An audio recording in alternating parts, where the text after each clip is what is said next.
E olha, a gente está falando aqui de imposto, de reforma tributária, mas a gente vai falar, e as segundas-feiras aqui no programa sempre são segundas-feiras do direito também, né? A gente sempre tem temas relacionados ao direito aqui na segunda. Eu estou aqui na linha com o advogado Wilson Seraini Neto, que é também mestrando em Ciências Jurídico-Políticas pela Faculdade de Direito da Universidade de Coimbra. E o Wilson participou recentemente de um congresso que eu achei super interessante, por isso que a gente chamou ele para vir para cá, que debateu o direito do vinho.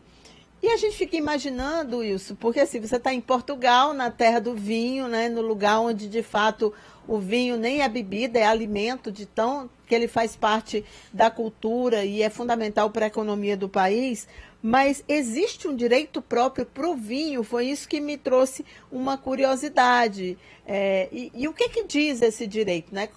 Por que é um ramo específico para se estudar esse produto? Bom dia.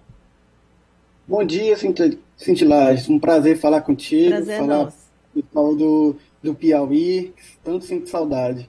Bem, direito do vinho, na verdade, a gente estuda os impactos do objeto, né, do produto vinho no direito, em todas as searas do direito, no direito civil, no direito regulatório, no direito penal, no direito cultural também, porque, como você bem falou, é uma questão cultural. E nesse evento que eu participei, que aconteceu entre 16 e 17 de junho, aqui na Faculdade de Direito de Coimbra, foi organizado tanto pela Academia Brasileira de Vinho como pela Faculdade de Direito de Coimbra, nós tivemos participação de professores portugueses, professores brasileiros, que se reuniram para a gente discutir como podemos melhorar a regulamentação sobre o vinho, mas também discutir outras temáticas relacionadas à questão civil, da responsabilidade civil dos produtores, por exemplo, e como podemos, no caso brasileiro, ampliar esse mercado. O Brasil é um mercado muito pouco consumidor de vinho. Nós consumimos 2 litros por pessoa no ano, enquanto em Portugal é 68 litros por ano consumido por pessoa lá. Então, mas aqui temos um mercado muito grande, são 200 milhões mais de 200 milhões de pessoas suscetíveis a esse mercado, a potencialidade desse mercado. Então, discutimos vários fatores que influenciam no direito, como o direito regulamentário, direito tributário do vinho, que acabou de ser falado, né? No Brasil, por exemplo, é um dos que tem maior carga tributária sobre o vinho, são 50% em média do valor do produto final do vinho, é tributo. E nós temos agora um mercado muito grande de produção de vinho no Brasil. Né? Nós temos uma produção, 80% de vinho de mesa, que é aquele vinho mais barato, mas também agora temos a produção do vinho fino, aquele vinho requintado, que disputa com os grandes vinhos do mundo. E está sendo visto por todo mundo como um mercado para novas produções e novas possibilidades. Por exemplo, Global Wine, que é uma das maiores empresas do vinho, ele está investindo em Pernambuco. Existe uma grande plantação no Vale de São Francisco, né, o Rio Sol, que é um vinho famoso, porque nós temos, pelas nossas condições climáticas, nós temos possibilidade de 2 ciclos de cultivo de vitivinicultura. Entendi. Então, o Brasil está saindo com essa proeminência, com esse potencial mercado, tanto produtor como consumidor do vinho. E aí, como tudo na sociedade tem que ser regulado, o direito tem que intervir, o vinho tendo essa proeminência, o direito vai lá e intermedia esse crescimento. Então, todo esse congresso que eu participei, inclusive falei do Nordeste, falei do nosso Piauí, sobre essa questão da potencialidade pela questão climática. O semiárido ele é um clima favorável à produção de videiras, né, de vitis, de produtos de uvas que podem ser produzidos para uva. E verdade. É isso. A gente vê o objeto vinho como impactos tanto na questão econômica como jurídica.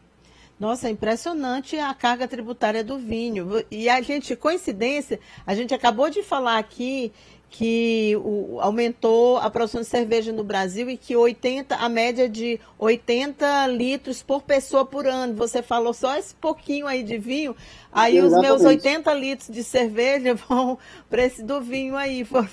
Eu migrei a minha. Exatamente. Agora deixa eu te perguntar o seguinte, a gente sabe que existem alguns aspectos que é o que nós consumidores temos mais assim conhecimento? Por exemplo, existem aqueles vinhos que são de determinadas regiões e esses vinhos, aquela rotulação, ela é algo legal. Então, você não pode chegar e dizer, olha, eu produzi um vinho aqui na região do Douro. Não, você tem que fazer parte aquela rotulagem ali, não é uma coisa da minha vontade, é algo que é um selo que é conquistado por determinados produtores, né? Especificamente.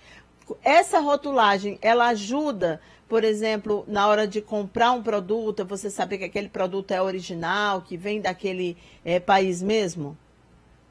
Sim, com certeza. O nome disso é denominação de origem. Né? Você vai nesses lugares muito famosos, por exemplo, vinho verde.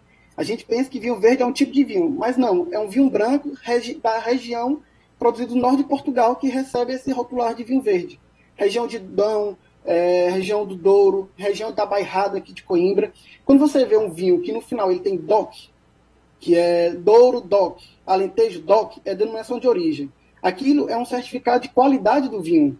Nós temos na Argentina, por exemplo, na região de Mendonça, eles têm essa questão porque cada região vai atribuir um valor diferente ao vinho, né? Pela questão tanto das uvas que lá estão sendo plantadas, como a questão climática, que isso vai modificar todo o contexto e o produto final do vinho. E não só isso, também tem a questão cultural de como é produzido os vinhos. Você vai, por exemplo, em Bordeaux, aqui próximo na França, você vai na região de Madrid ou na região aqui de Portugal, você tem um tipo de madeira utilizado para a fermentação, você tem um tipo de produção utilizado, e isso aí é o que vai dar a diferenciação do produto final. Inclusive, existe o crime de tráfico de vinho aqui em Portugal. Se você pega uma produção de uma uva de uma região e vai para outra e coloca esse rótulo, isso é considerado uma atividade, uma infração penal. Assim como você não pode produzir uma uva no local e rotulá-la em outro colocado como se fosse a denominação deste último local. Porque isso é considerado uma forma de tráfico, porque você está lesando o consumidor. E isso é interessante porque isso não é tão novo. Nós temos relatos de, desde a Roma Antiga, já existe umas regulamentações para a questão do direito concorrencial do vinho. Né? Quando a Roma se expandiu para o sul da França, ele impediu que houvesse um mercado para que não prejudicasse os produtores romanos. Então, isso é uma questão histórica mesmo. Nossa, é um dos ramos, então, mais antigos do direito, né? Com certeza, com certeza. Eu lembrei agora, você falou da região de Bordeaux, por exemplo, a denominação champanhe só pode ser utilizada se for produzido na região de Bordeaux, né? Aí outros países também produzem o espumante, mas é a cava ou vinho frisante, na Itália, né? Na cava na Espanha, depende do país, você utiliza uma outra denominação, você não pode falar champanhe, né? Exatamente, é o mesmo que ocorre, por exemplo, na cachaça. Você pode falar de aguardente aqui em Portugal, que tem uma grande produção, mas você não pode falar que é cachaça. Assim como cajuína. Cajuína é do Piauí. Sim. Você não pode, existe uma regulamentação que obrigue que o termo seja utilizado apenas para a produção daquele local. Isso é para preservar tanto a cultura e o comércio, a economia local, como também preservar o consumidor, né? Que aquele é um produto de qualidade produzido no local que ele acha que é produzido. Ah, tá certo. Olha, Wilson, muito obrigada por nos ajudar a entender melhor. Nossa, nunca imaginei que fosse tão antigo esse ramo. Eu achei que era algo mais novo, porque de fato o mercado de vinhos no mundo cresce muito. E aqui no Brasil, o grande impedimento é de fato essa carga tributária altíssima, né? Por isso que quando a gente sai daqui, a gente se depara com o vinho que a gente compra aqui por um preço muito mais em conta, né? O imposto chega a ser desumano, né? Demais. Exatamente. Obrigada, um bom dia para você. Eu que agradeço, bom dia. Até logo. Até logo.